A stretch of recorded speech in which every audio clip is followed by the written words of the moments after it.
الحمدللہ رب العالمین والصلاة والسلام علی سید المرسلین اما بعد فاعوذ باللہ من الشیطان الرجیم بسم اللہ الرحمن الرحیم۔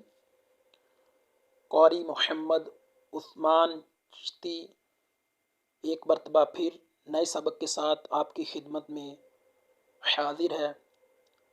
آج انشاءاللہ عز و جل ہم سبق نمبر 5 جس کا نام ہے تنوین۔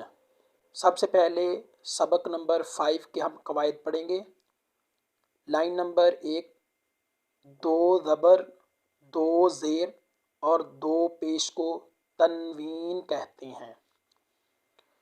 ہم نے سبق نمبر 3 میں پڑھا تھا زبر، زیر اور پیش کو حرکات کہتے ہیں، تو اب ہم سبق نمبر 5 میں پڑھ رہے ہیں 2 زبر، 2 زیر اور 2 پیش کو تنوین کہتے ہیں۔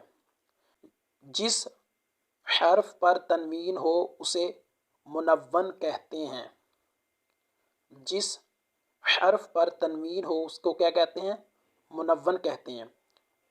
خانوں میں دیے گئے حروف پر غور کریں۔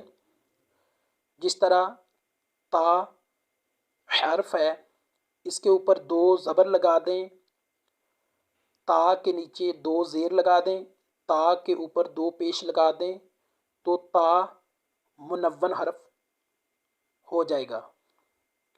یعنی 2 زبر، 2 زیر اور 2 پیش حرف پر لگا دیں تو وہ حرف منون حرف میں تبدیل ہو جائے گا۔ جس طرح ہم نے سبق نمبر 3 میں پڑھا تھا جس حرف پر کوئی حرکت ہو اسے متحرک کہتے ہیں۔ جیسے مثال کے طور پر با پر ہم نے زبر لگائی تو با اب متحرک حرف ہو گیا، با کے نیچے زیر لگائی تو با متحرک حرف ہو گیا، با کے اوپر پیش لگائی تو با متحرک حرف ہو گیا۔ اسی طرح 2 زبر لگا دیں، حرف کے اوپر 2 زیر نیچے لگا دیں، 2 پیش اوپر لگا دیں تو جو حرف ہوگا وہ منون حرف میں تبدیل ہو جائے گا۔ اب لائن نمبر 2 پر آ جائیں۔ تنوین نون ساکن ہوتا ہے۔ تنوین نون ساکن ہوتا ہے۔ آپ ساکن حرف تختی نمبر 7 میں پڑھیں گے تو آپ کو ساکن حرف کے متعلق معلومات سبق نمبر 7 میں مل جائے گی۔ جب ہم سبق نمبر 7 پڑھیں گے۔ اب تنوین نون ساکن ہوتا ہے جو کلمے کے آخر میں آتا ہے۔ اب وہ بتا رہے ہیں کہ ایک تو یہ بات کر رہے ہیں کہ تنوین نون ساکن ہوتا ہے، اور دوسری بات یہ کہہ رہے ہیں کہ جو تنوین ہے یہ کلمے کے آخر میں آتا ہے۔ یہ دیکھیں سبق نمبر 6 میں آپ سب سے نیچے والی لائن دیکھیں، نافارن، یہ تنوین آخر میں آیا۔ ساما دن، یہ تنوین آخر میں آیا۔ غادہ بن، یہ تنوین آخر میں آیا۔ اسی طرح یہ تنوین جو ہے یہ کلموں کے آخر میں آتا ہے۔ یہ خانوں میں کلمے لکھے ہوئے ہیں تو یہ تنوین جو ہے سب کے آخر میں ہوگا، شروع میں بھی نہیں ہوگا اور درمیان میں بھی نہیں ہوگا، بلکہ تنوین آخر میں ہوگا۔ آگے پڑھیں۔ اس لیے تنوین کی آواز نون ساکن کی طرح ہوتی ہے۔ جیسے ہم نے مثال بھی انہوں نے دی، حمزہ 2 زبر ان، اگر ہم حمزہ پر 2 زبر لگا کر پڑھیں تو پھر حمزہ 2 زبر ان، آواز کیا نکلی؟ ان۔ اور اگر ہم نون ساکن یعنی جس نون پر جزم ہو اس کو نون ساکن کہتے ہیں، وہ تختی نمبر 7 میں آپ پڑھیں گے ساکن حرف کس کو کہتے ہیں تو پھر آپ کو معلوم ہو جائے گا۔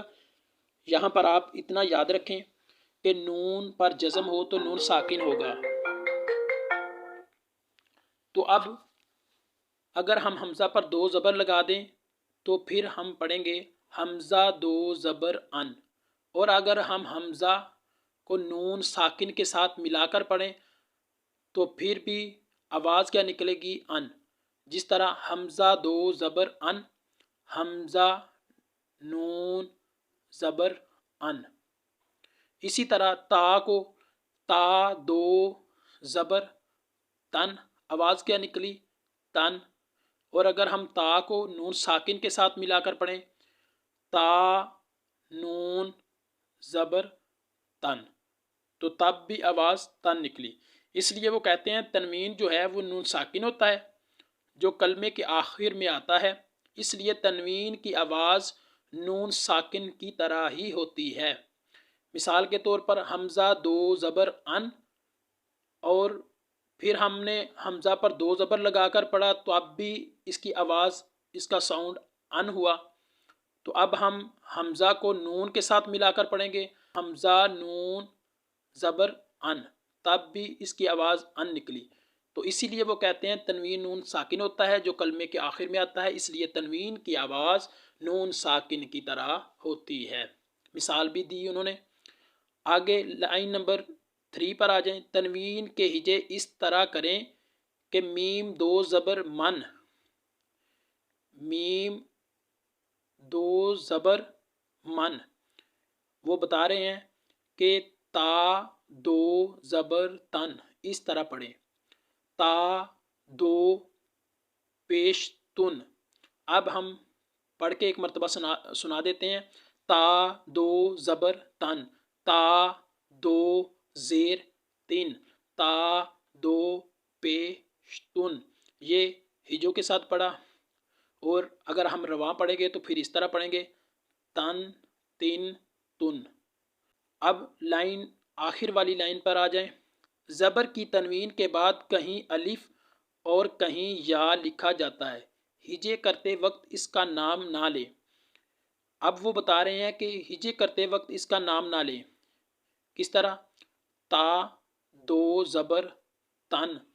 دیکھیں اس خانے کے اندر تا کے ساتھ الف ملا ہوا ہے. تو اب جب ہم ہجے کریں گے، ہجے کس طرح کریں گے؟ تا دو زبر تن. اب ہم اس طرح پڑھیں گے.